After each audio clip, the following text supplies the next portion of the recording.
to another episode of Drag It Out with me, your host, Numi Von Heights, where I sit down with some of your favorite local entertainers and, get to know the performer a little bit more behind the performance. Today, we have a very entertaining and fun character with us, and so the co-owner of Absolutely Dragulous, Miss Chanel Belladonna. Hello, Diva. How are you? Girl, I am very excited to sit down and talk to you because one, you are a very interesting character. Not interesting, girl.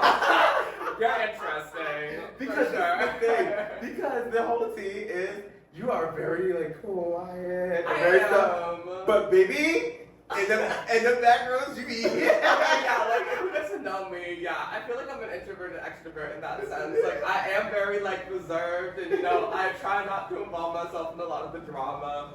But of course, if you know me and I'm friends with you, we're gonna cut up and we're gonna kiki and we're gonna have a good time. Easy. All right, so let's start it off with some icebreakers. Break the ice. Ooh, break it. All right, so these are just random questions that are absolutely dumb, have nothing to do with drag or anything in life. Love that. Okay, so right now, who is your favorite female rapper at this moment, since female rappers have Nicki Minaj, absolutely. Not even hesitating on that. I have been a Nicki fan since I was 11 years old. I'm gonna stay a Nicki fan. But see, that's how you know it's real. I got the question halfway on my phone. She said Nicki. I am such a Nicki fan. I will stay with her. Are you going to the tour? Are you gonna have you? I did not. Okay. I saw some of the videos on TikTok, and I was like, I think I experienced it. Yeah, it was chance. Okay. I love her to death, but I didn't need to be there. Yeah, the tickets were too much for Nicki. It was giving Beyonce tickets, and that's not a Nicki ticket. Anyway, so next question. What is your favorite season? Okay, so I want to say, I am more of a summer girly. Being a drag queen, that is kind of a curse, but... Because of what's happening here. I am a Leo, so I am, a late July baby, so I do love, and I love to, flourish in that season, but, for drag, my favorite drag season is definitely fall. Give me a good, late November show when it's 40 degrees outside, baby, that is it. But see, fall is the best because it's you're coming down off of those. We live here in Baltimore, the DMV area, where we love humidity, it seems like. It's just, humidity loves our area. It's so wet. It's so wet. I could be in Phoenix or fucking Las Vegas with the 1,000-degree heat because it's just regular heat. Ours, you can't breathe and you are melting the second you walk out. It is literally only April, and this past, not even 2 days ago, I did a bingo in Colombia. It was 75 degrees. And it was way too hot, way too humid, way too sweaty already. So I literally don't know how the Pride Games are gonna go this year, Mama. Oh, girl, I'm not ready for it. But I am ready for the money. We need to follow suit and just push back Pride to October, for the girls. Baby, okay? October. The South already does it. We just need to catch up on it. Okay. Well, that was a good way to get into breaking that ice, girl. But let's get into know Miss Chanel Belladonna a little bit more. Introspective. So, Chanel, basically, I really got to know you once I started really working with Absolutely Dragulicious. Dragulous. Baby, I'm telling you, it doesn't matter how many times I've been in this group or say this name, I will always say Dragulicious. It's Dragulous. Absolutely Dragulous. How did that come about? How did you and Destiny even get into making that? Oh God, okay. So it's it kind of started from I don't know, even when I first started drag, one of the first shows I ever did in drag was with Dustin, and it was at Mother's in Federal Hill, redacted. But that was one of our first shows together, and it was hosted by someone who does not do drag anymore. But, so we met each other and kind of kicked it off there, and she was kind of doing, I think, the shows like regularly there with that person. Okay. And then that person stopped doing drag, so then the show kind of transferred ownership over to Dustin and another redacted entertainer. Okay. And so they two kind of would run the shows there for a little bit. And they did it under the name like Absolutely Dragulous, and then eventually like I was doing it pretty consistently. A couple other girls were doing it with us consistently, so that's like kind of the roots of it was like just doing that like monthly brunch at Mother's. And it kind of really evolved. Like we had like a strong group of like Dustin, Cyrene, and I. Cyrene is kind of the third. Main girly, that kind of kicked it off with us, that has been doing it with us since the very beginning, but it was kind of us three, like, kind of kicking it off, and kind of taking it to, you know, even more places than just Federal Hill. Because it's such a massive, honestly, if you do not know about this, I don't understand how you have it. Y'all are massive now to this point, and like, when y'all like reached out and asked me to be a part of it, I was a little gobsmacked. I was like, no, I love you though. Like literally from the first time I worked with you, I was like, this bitch is so much fun. Like, and honestly, that is like the key to my heart. Like, just be fun, just have a good fucking time. Like that's what we're here to do. Like, honestly, there is a lot of like no shade and cutting up in the scene, but like to me, if you're a good time girl, if you're down to have a good time, to cut up with the girls, like. That is what's important, like, and keep the vibes light and fun. Like, exactly. That is what it's all about. Because, like, at the end of the day, like, it really isn't that serious. Like, we're all drag queens. Like, exactly. Now, see, this is the thing. I am part of the kiki. I am also the chaos. Because I'm going to come in a little bit late. I swear, I don't, like, thinking back on it, speaking on your professionalism, I don't know if there is a show you come to on time. But it doesn't matter. Bitch, I was a hero top. Because she is ready. She's ready to go. But that's what's good. And she is out. Well, okay, so that's really good though. But like, so more into more you inside, outside of that, what got you into being a lady in the drag? A cross-dresser for the Lord. Yeah, so I originally started college in DC. Okay. And then I had to transfer back home to Towson for various reasons that had to do with family issues. So I had to do that, and so I was really depressed that I had to come back to Towson after like living there my entire life. DC is everything, like right. And I got a little taste of it, and then it had to be pulled away from me, so that I was just like extra bitter about it. And you know, like me being, you know, freshly out of high school in DC, like. That was when I really kind of discovered my sexuality and like came to terms with like being gay and like realizing who I was. Like, because I guess like, I don't know, for me in high school, I just kept myself so busy that I never really gave myself the time to like learn myself or like realize who I was as a person. Because you're just kind of going through the motions, like, you know, you have to take these classes, do these extracurriculars, like there's so much other shit to focus on, and like, I just didn't, you know, cultivate me as a person in that instance, in that stage of my life. So I feel like when I like first moved away, like that's from home, like, you know, like stereotypical, that's like when you realize who you are. So then I had to move back here, realizing I was gay. And I had a couple friends from high school who still like lived in the area, were going to Towson. And I was not of drinking age, but we would go to, oh god, Grand Central. Ooh, the old Grand Central? Yes. Yes. Okay, so you're acting up. Okay. It was a mess. Like every Thursday we were there because like that was like the college nights. And that was like Throwback Thursdays with Washington, with Dee Dee, with my mother Anastasia, and with Venus Pastrana. Oh, did you ever tip across the street to Hippo for the? Hippo was not open by the time that I like started going there. Okay. Yeah, so like that was already CVS at that point. This was like I want to say this was like 2018, like so I started going out and like, you know, being in gay bars and being in queer spaces and being like, oh my god, I love this. I love being in these queer spaces and more importantly, I loved going to the shows and like those four girls, like, you know, Washington, Dee Dee, Anastasia, and Venus, like those were my first like real introduction into drag.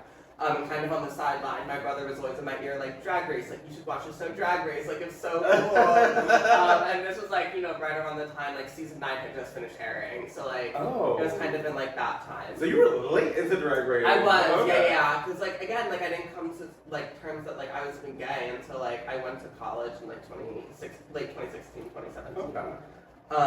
So then, you know, going out to the shows every night, I was like, oh my god, these drag queens are, like, amazing. Like, this is the best thing ever. I was like, you literally get paid to come here and look beautiful, twirl, entertain people, give some numbers, and then you get shit-faced afterwards and dance with everybody else. It's like, what is not to love about this? Beautiful. And so I, like, going every week, like, I quickly, you know, built a repertoire and became friends with, like, a lot of the entertainers, with, like, you know, Washington, and Dee Dee and Venus, and, you know, of course, my mother, Anastasia.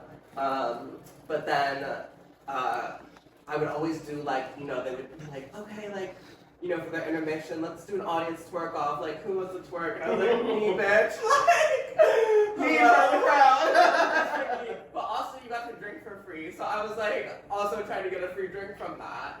My girl, I do love it. My girl, she's classy, she keeps it together, but she like a little drink. Right, so it's like I was trying to get my drink, so I would always do that. And then eventually it was just like Anastasia one day was like, okay girl, when are you gonna do drag? Like, be realistic, you come here with a full beat every night and sequins and skinny jeans, like when are you doing drag? Well, that was gonna honestly be my next question, and Anastasia Belladonna was like one of the first drag queens I ever seen. I actually my first drag show was Anastasia Belladonna, Washington Heights, Kiana, I'll say Kiana, Kaden, Amore Chloe, and then Dee Dee Darion at Mixers. Oh my god. At Mixers. Bitch, Mixers. And my little gay self, I came out, this one I was great. I was straight. She was straight. She was straight at Mixers, in the back of Mixers. And I was like, I'm gonna go support my friend Sean.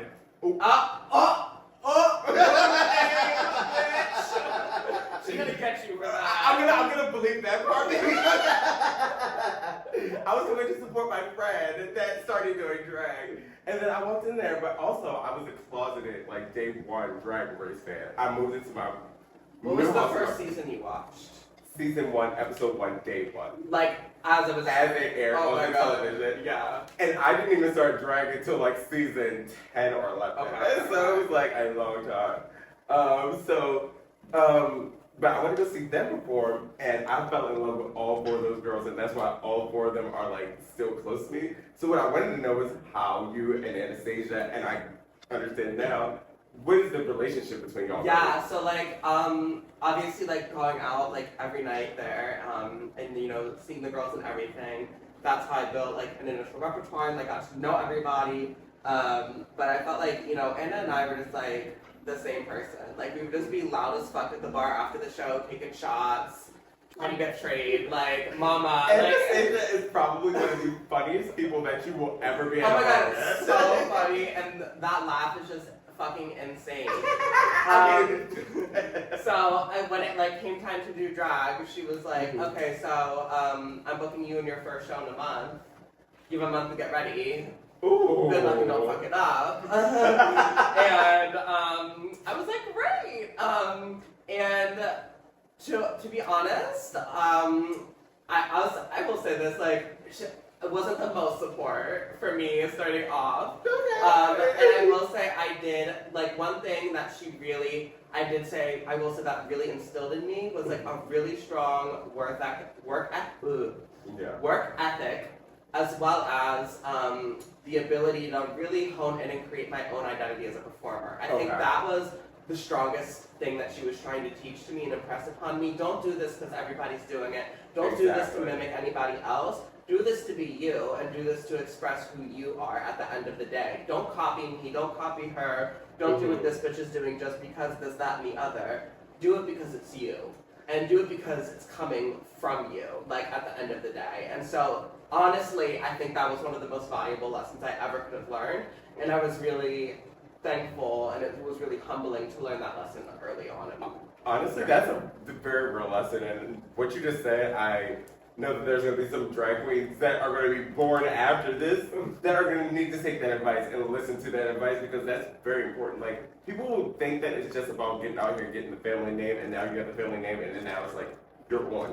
No, like, you still have to build for yourself and understand who you are if you want longevity in this.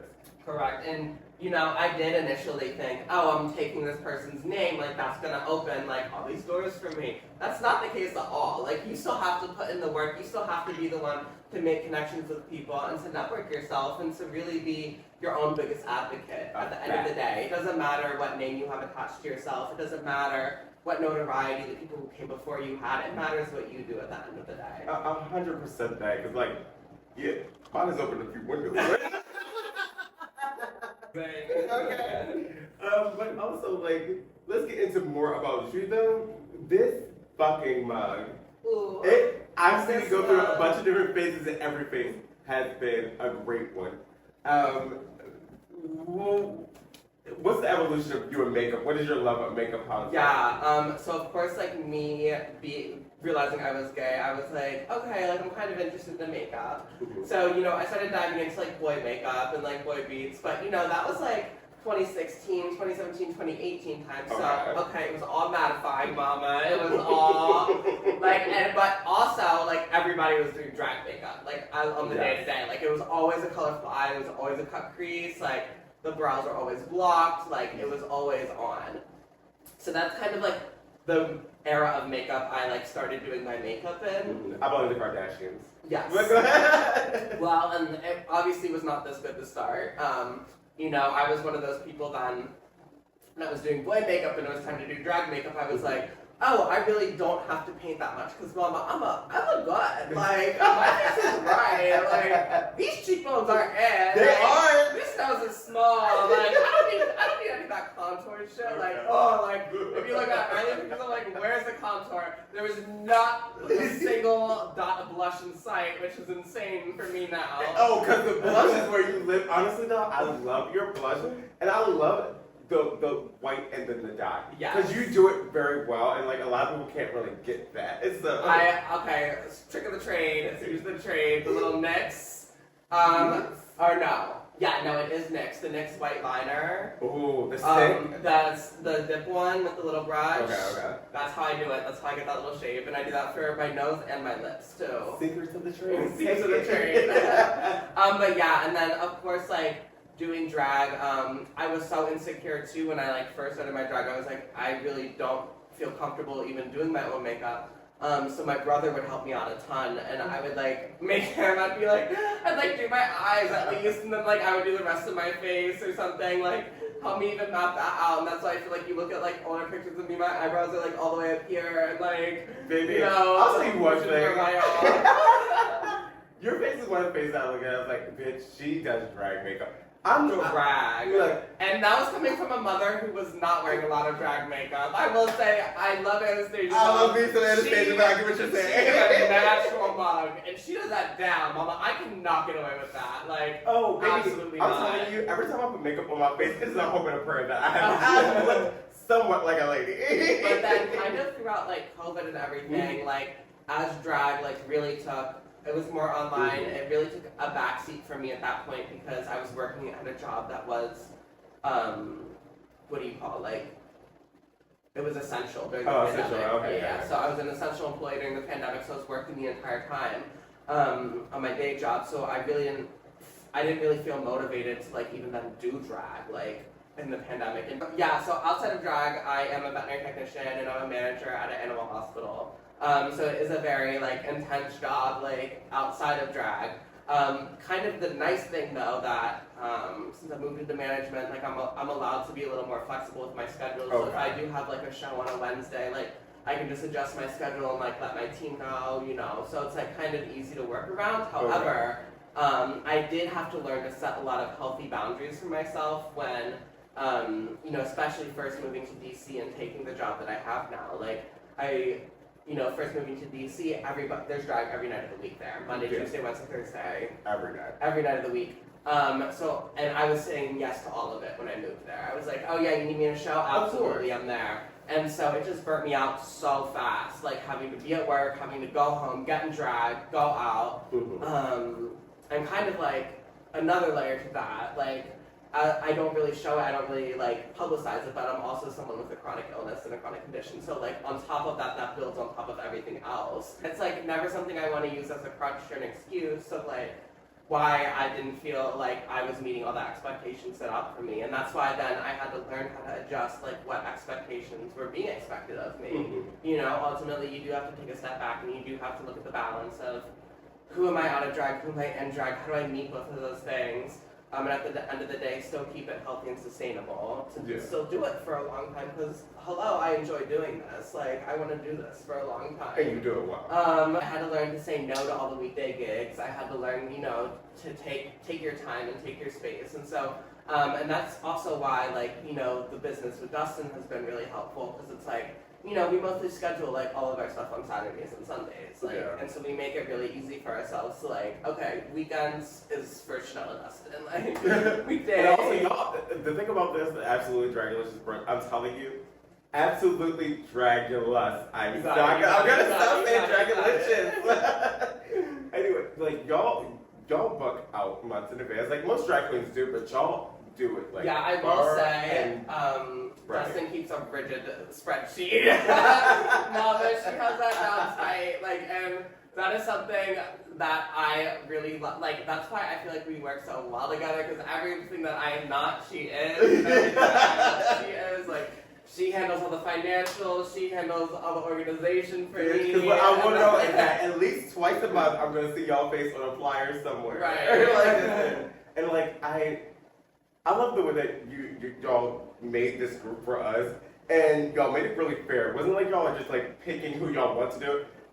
I'm telling y'all, it is a group chat. It is very fun. I kind of thank you for saying that too, because I feel like the conception to kind of like having it set up that the way that we do is that like, oh, we're being exclusionary, we're only booking our friends, it's only like that sort of vibe. Right. Like that's never like how you're booking your group. You're booking the building. That's how and that's like never how we wanted to come across. Like I think creating, you know, the brand and the network to begin with was just really based off the fact that Dustin and I, when we first started, we never felt like we had a place in the community. And that's not a knock on anybody, that's not a knock on anything, like, that's just the truth. Like, we came into this and it's like, yeah, you do some open stages, you like reach out to people here and there to get like whatever gigs you can. However, nothing is guaranteed to you. A cast spot is not guaranteed to you. To be like, this is a place for us, and then also give that opportunity to other entertainers and be like, yeah, this is gonna be a way for you to like still get consistent bookings and like still, you know, get yourself booked if you want to. And also, y'all pay the girls. Yes! Well, yes. Y'all get us so, like, it's like, I have obviously done drag in Baltimore since 2019. Like, I've done the gigs for $25. I've done the gigs for $50. I've done the gigs for $75. That is not it, mama. Like, baby, like, you know this wig on my head I already paid $150 for alone. Like, baby! This outfit I'm not even gonna get into. But... yeah, like it's doing drag is a lot of money. Like we're aware of that, and so I think that's something that we've become a lot better too about advocating when we do get newer venues, and even with our existing ones. Let's let the people know where to find you, where to get you on your IG, your socials, and where to give you that quintadas. Yes, I'm on Instagram at Chanel, like the brand, CHANEL, Belladonna, BELLADONNA. And you can tip me on Cash App or Venmo at the same @ Chanel Belladonna. Okay, give my girl some money, because look at this. Ooh. Doesn't that deserve like at least $4? I mean, at least $4. At least $4. Anyway, but thank you again for tuning in to Drag It Out with me, your host, Numi Von Heights. It has been fun as always. Remember to like, subscribe, hit the buttons, do whatever. And we'll be back next week.